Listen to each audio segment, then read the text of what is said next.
तो दोस्तों कैसे हैं आप सब। आशा करता हूँ सभी स्वस्थ और मस्त होंगे।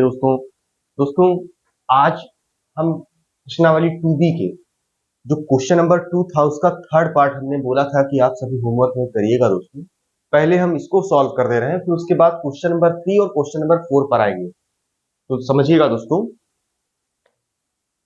हमारे पास जो सेकंड क्वेश्चन नंबर सेकंड का जो थर्ड पार्ट है वो क्या दिया हुआ है, बहुपद दिया हुआ है हमको। बहुपद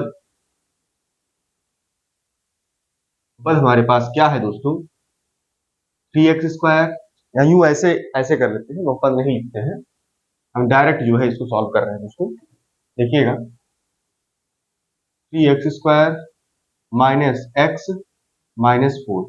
दोस्तों हमने क्या बताया कि सबसे पहले आप इसका गुणनखंड कर लीजिए। दोस्तों गुणनखंड में एक्स स्क्वायर का जो गुणांक होना चाहिए वो 1 होना चाहिए, क्योंकि यहाँ 1 है नहीं, तो इसीलिए 3 को हम 4 से, इस 3 को हम 4 से गुणा कर देंगे। दोस्तों मन में ही, ऐसा नहीं कि इसको लिखने लगेंगे। तो 3 चौक 12, हमारे पास क्या है दोस्तों 12। अब 12 को ध्यान में रखते हुए दोस्तों यहां पर कुछ नहीं है तो 1 है, -1, कुछ नहीं है तो 1 है। 1 का ऐसा पार्टीशन करिए दोस्तों, ऐसे दो भाग करिए, ऐसे भाग करिए कि गुणा करने पर तो 12 आ जाए और घटाने या जोड़ने पर आ जाए 1। गुणा करने पर 12 आ जाए, घटाने या जोड़ने पर आ जाए 1। तो करते हैं दोस्तों, 4 तिहाई 12, 4 में से 3 गई 1। तो देखिएगा 3x² माइनस, अब यहां जो 1 मौजूद है दोस्तों उसको हम क्या लिख रहे हैं, 4 माइनस 3 x माइनस 4।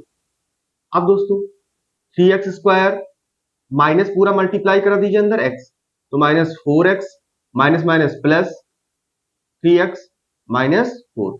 अब दोस्तों 3x यहां पर है, और दोस्तों यहां समझिएगा 3x यहां पर है, 3x यहां पर है, तो क्यों ना इसको साथ में कर लें। 4 यहां पर है, 4 यहां पर है, इन दोनों को साथ में कर लीजिए दोस्तों। तो हमारे पास क्या हुआ, 3x² plus 3x minus 4x minus 4। अब दोस्तों 3x हमने कॉमन कर लिया तो x प्लस 1 हमारे पास बचा। फिर यहां से हम 4 कॉमन कर लेंगे दोस्तों, तो क्या बचेगा, x माइनस 1, सॉरी माइनस भी कॉमन करेंगे दोस्तों तो ये प्लस हो जाएगा। अब ओवरऑल x प्लस 1 यहां पर है, x प्लस 1 यहां पर है, तो x प्लस 1 हमने यहां से कॉमन कर लिया दोस्तों। अब यहां पर हमारे पास बचा क्या, 3x माइनस 4। अब दोस्तों ये हमारा इसका गुणनखंड हो गया। अब चूंकि क्वेश्चन में क्या दिया हुआ है, बहुपदों के शून्य ज्ञात कीजिए और शून्यकों तथा गुणांकों के बीच संबंध की सत्यता की जांच कीजिए। तो सबसे पहले बहुपद के हम शून्य ज्ञात करते हैं दोस्तों, और हमने पिछले क्वेश्चंस जो थे उसमें सभी पार्ट में आपको बता रखा है कि बहुपद के शून्य के लिए, बहुपद के शून्यक के लिए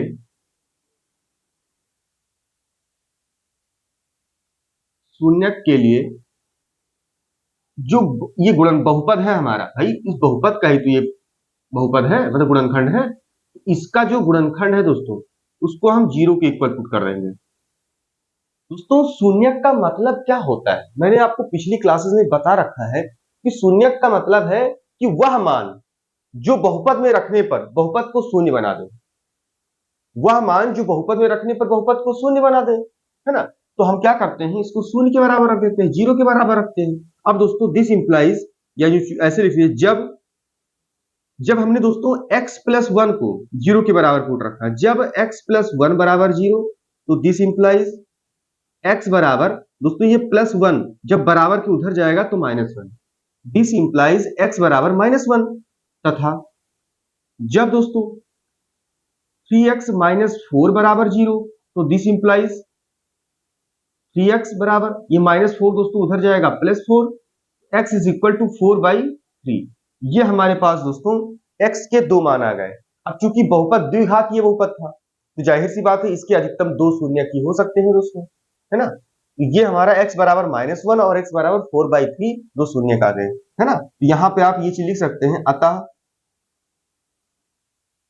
बहुपद के दो शून्यक, बहुपद के शून्यक -1 था 4/3। ये था दोस्तों हमारा इसका पहला जो इसमें पूछा गया था, बहुपद के शून्य। अब शून्यकों तथा गुणांकों के बीच संबंध, तो हम क्या करते हैं इसके लिए दोस्तों, हम ये मान लेते हैं, माना बहुपद के शून्यक, बहुपद के शून्यक अल्फा तथा बीटा है।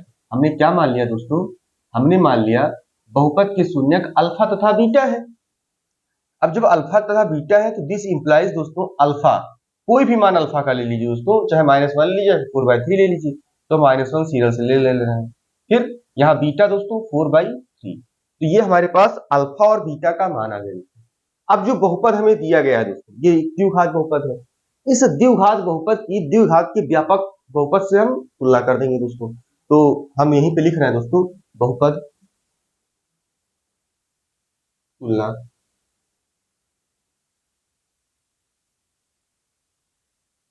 व्यापक बहुपद,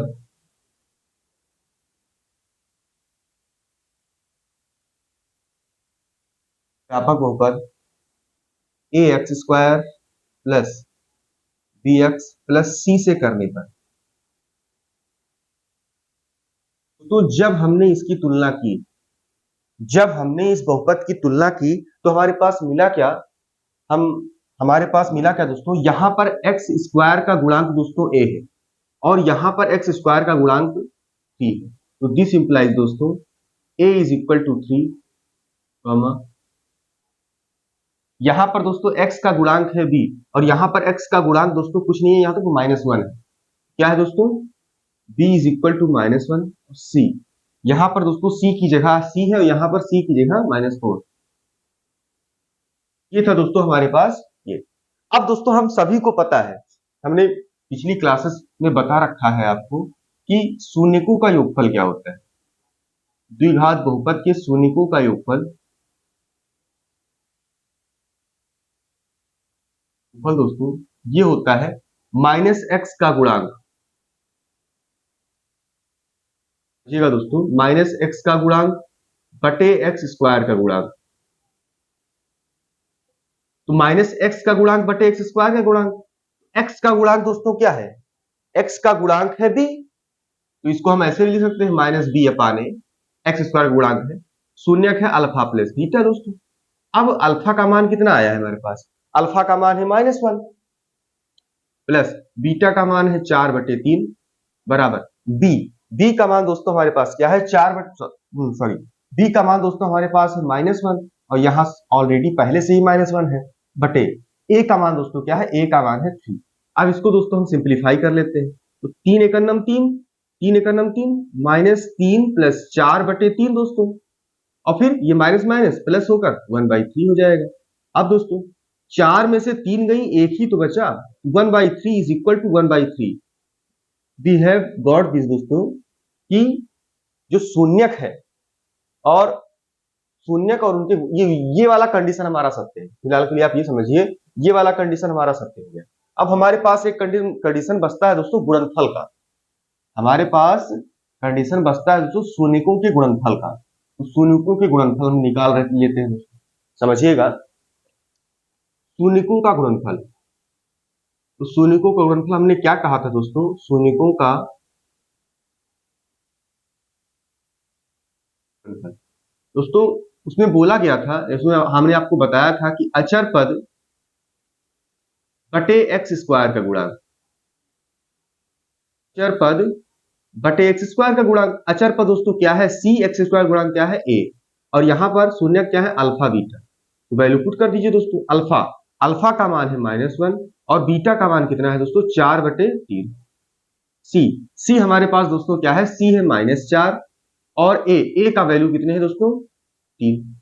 अब दोस्तों जब इसको हम मल्टीप्लाई कराएंगे तो -4/3 बराबर -4/3, तो ये भी शर्त हमारी सत्य है। मतलब दोस्तों जो इसमें कहा गया था कि बहुपद के शून्यकों और गुणांकों के बीच संबंध की सत्यता की जांच कीजिए, तो हमने जांच करने पर यह पाया कि ये दोनों बराबर मौजूद है, शून्यक और गुणांकों के बीच संबंध बराबर है। अतः दोस्तों हम ये चीज कह सकते हैं कि शून्यकों, अतः बहुपद के शून्यक, बहुपद के शून्यकों तथा गुणांकों बहुपद के शून्यकों तथा गुणांकों के बीच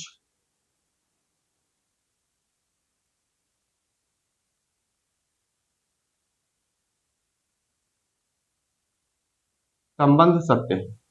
ये था दोस्तों हमारे पास क्वेश्चन नंबर 2 का थर्ड पार्ट, है ना। हमने आपको होमवर्क में भी दिया था और उम्मीद करते हैं कि आपने सभी सभी लोगों ने इसको लगाया होगा दोस्तों। जितने भी तैयारी कर रहे हैं बोर्ड एग्जाम की, तो सभी ने इसको अटेम्प्ट किया होगा। अब दोस्तों हम आते हैं क्वेश्चन नंबर 3 पे और क्वेश्चन नंबर 4 पे।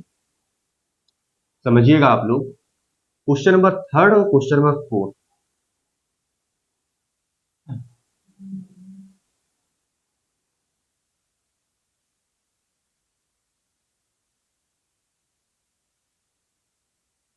देखिएगा दोस्तों, क्वेश्चन नंबर 3 में लिखा हुआ है कि यदि बहुपद 2x² + 3x + लेमडा का एक शून्यक 1/2 हो तो लेमडा का मान ज्ञात कीजिए।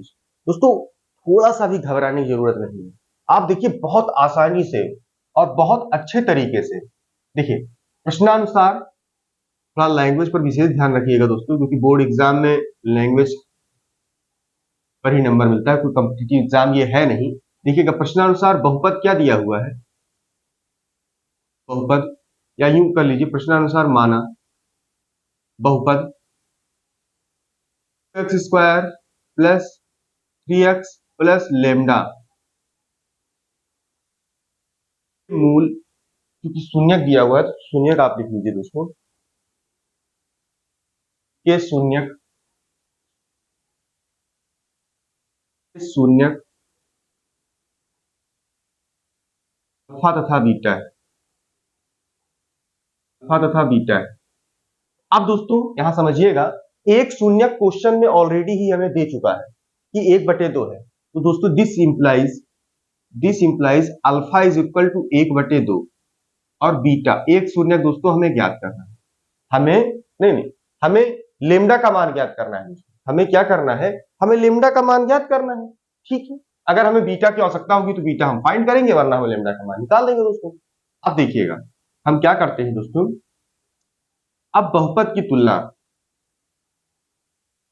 बहुपद 2x² + 3x + लेमडा की तुलना तो हम बिना तुलना किए भी कर सकते हैं। हम बिना तुलना किए भी कर सकते हैं। भाई हमने शून्य मान लिया तो शून्यकों का योगफल निकाल लें, -x का गुणांक बटे x² का गुणांक। लेकिन हम तुलना कर दे रहे हैं दोस्तों, है ना, कि तुलना व्यापक बहुपद, इसका इंप्रेशन दोस्तों अच्छा पड़ता है। व्यापक बहुपद ax² + bx + c से करने पर समझिएगा दोस्तों, जब हम इसकी तुलना इससे करेंगे, x² का गुणांक है a, तो यहाँ a का मान हो गया 2 दोस्तों, और x का गुणांक है b, तो यहाँ b का मान हो गया 3, और c की जगह है लेमडा, तो c = लेमडा हो गया दोस्तों। अब देखिएगा, अब यहाँ पर एक बात समझिएगा आप सभी, कि जैसे हमने पढ़ा है कि शून्यकों का योगफल अल्फा + बीटा, तो शून्यकों का योगफल में दोस्तों अगर हम निकालते हैं तो -b/a, ठीक है, तो उससे हमें बीटा का मान निकल जाएगा। अगर हम डायरेक्ट दोस्तों शून्यकों का गुणनफल लगाते हैं तो भी बीटा की आवश्यकता होगी, तो कुल मिलाकर हमें बीटा निकालना पड़ेगा दोस्तों। तो हम क्या कर लेते हैं, बीटा = एंड लेमडा =,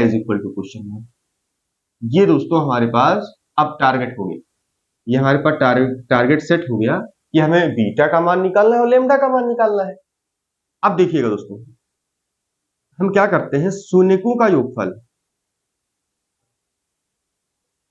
शून्यकों का योगफल क्या होता है दोस्तों, शून्यकों का योगफल डायरेक्ट इस बात को लिख रहे हैं -b/a, -b/a, x का गुणांक बटे x² का गुणांक, -x का गुणांक बटे x² का गुणांक। शून्यक है क्या दोस्तों, शून्यक है अल्फा + बीटा = -b/a। b की वैल्यू है दोस्तों 3, माइनस लगा है और 3, तो और अल्फा का मान हमारे पास क्या है दोस्तों, 1/2 + बीटा और -3/2। अब दोस्तों समझिएगा, बीटा का मान हमारे पास क्या आया दोस्तों, -3/2, और ये दोस्तों जब 1/2 उधर जाएगा ये -1/2 हो जाएगा। अब यहाँ पर समझिएगा दोस्तों, माइनस कॉमन है तो माइनस कॉमन कर ले रहे हैं। माइनस कॉमन है दोस्तों और नीचे से 2 भी कॉमन है, तो एक काम करते हैं -1/2 कॉमन कर लेते हैं। तो हमारे पास बचा क्या, 3 + 1 ये बचा दोस्तों हमारे पास। इसको हम सॉल्व कर ले रहे हैं, तो -1/2 और 3 और 1 दोस्तों 4, तो 2 एकम 2, 2 दूनी 4। तो हमारे पास बीटा का मान दोस्तों क्या आ गया, -2। तो बीटा का मान हमारे पास -2 आ गया दोस्तों। बीटा का मान हमारे पास क्या आ गया, बीटा का मान हमारे पास आ गया -2। हाँ, अब देखिएगा दोस्तों, अब हम क्या करते हैं, हमें चूंकि लेमडा का मान निकालना है और लेमडा सी का मान है, तो अब शून्यकों का गुणनफल निकालेंगे तो सी अपान ए है ना, तो तथा हम लिख लेंगे शून्यकों का गुणनफल, शून्यकों का गुणनफल is equal to C upon A. दोस्तों ये गुणनफल लिखा हुआ है, गुणनफल C upon A, alpha into beta is equal to C. C की वैल्यू है लेमडा, ए की वैल्यू दोस्तों क्या है 2। अब अल्फा, अल्फा का मान दोस्तों 1/2 है और बीटा का मान क्या आया है -2। बीटा का मान -2 है दोस्तों और ये लेमडा इज बट बाई। अब देखिएगा दोस्तों, इस ये भी हर में है, ये भी हर में, तो 2 से 2 कट गया, तो हमारे पास क्या बचा, लेमडा इज इक्वल टू -2। ये था दोस्तों हमारे पास क्वेश्चन नंबर 3 का सोल्यूशन।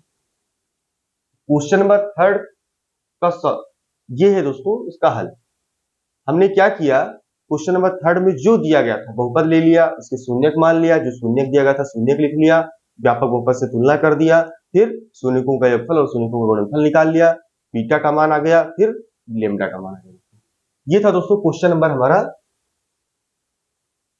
अब क्वेश्चन नंबर 4 पर आते हैं दोस्तों। क्वेश्चन नंबर 4 पर आते हैं। 4 में क्या दिया गया है दोस्तों, यदि बहुपद के शून्यक अल्फा तथा बीटा हो तो alpha plus beta minus alpha beta का मान ज्ञात कीजिए। तो समझिएगा आप सभी, यहां पर क्या कर लेते हैं, प्रश्नानुसार बहुपद लिख लेते हैं दोस्तों। ये शून्यक अल्फा तथा बीटा है, ठीक है, अल्फा बीटा है, तो इसको हटा लीजिए दोस्तों, इसकी हम तुलना कर देंगे। तुलना करने के बाद हमें ए और बी और सी का मान मिल जाएगा दोस्तों, फिर शून्यकों का योगफल लगा देंगे दोस्तों और सॉल्व कर देंगे। तो आप समझिएगा, अभी हम करेक्शन कर रहे हैं। देखिएगा दोस्तों, प्रश्नानुसार बहुपद x² - 4√3x + 3 के शून्यक अल्फा तथा बीटा, के शून्यक अल्फा तथा बीटा है, तो अल्फा प्लस बीटा और अल्फा माइनस बीटा का मान ज्ञात कीजिए। दोस्तों इसको हम दो तरीके से लगा सकते हैं। हम ऐसा भी कर सकते हैं कि इसका फैक्टराइजेशन कर लें, इसका गुणनखंड कर लें, दो मान हमारे पास आ जाएगा, एक अल्फा एक बीटा, वैल्यू पुट कर दें। और नहीं तो हम इस मेथड से भी लगा सकते हैं दोस्तों। तो हमारे पास क्या था, x² - 4√3x + 3। दोस्तों सेम चीज देखिएगा, हमने बहुपद के शून्यक अल्फा बीटा दिया था, लिख लिया, फिर बहुपद की तुलना व्यापक बहुपद से कर दिया दोस्तों। a का मान हमारे पास दोस्तों क्या आया, यहाँ पर x² गुणांक है, यहाँ पर x1, यहाँ पर x² गुणांक है 1, यहाँ पर है b, यहाँ पर है -4√3। क्या है दोस्तों, -4√3। c की वैल्यू है दोस्तों यहाँ पर है 3। अब हम क्या करेंगे दोस्तों, शून्यकों का योगफल और शून्यकों का गुणनफल निकाल लेंगे, फिर alpha plus beta minus alpha beta में वैल्यू पुट कर देंगे दोस्तों। तो देखिएगा, आप सभी समझिएगा,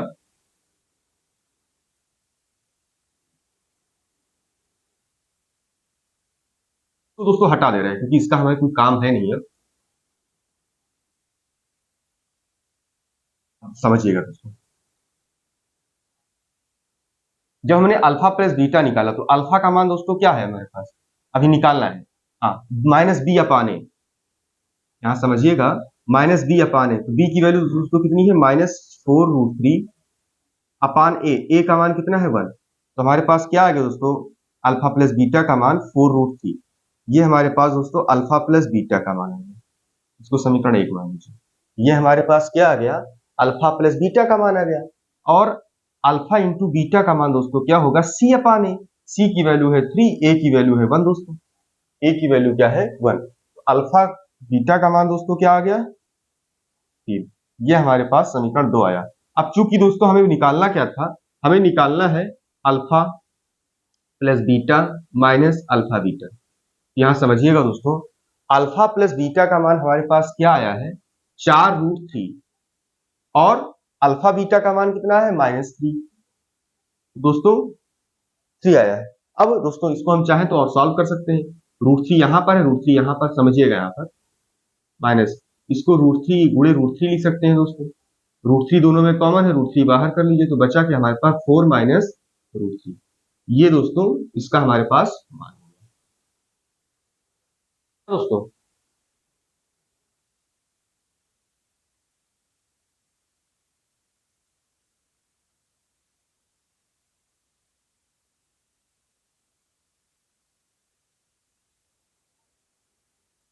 तो ये था प्रश्नावली 2B का क्वेश्चन नंबर तीसरा और क्वेश्चन नंबर चौथा।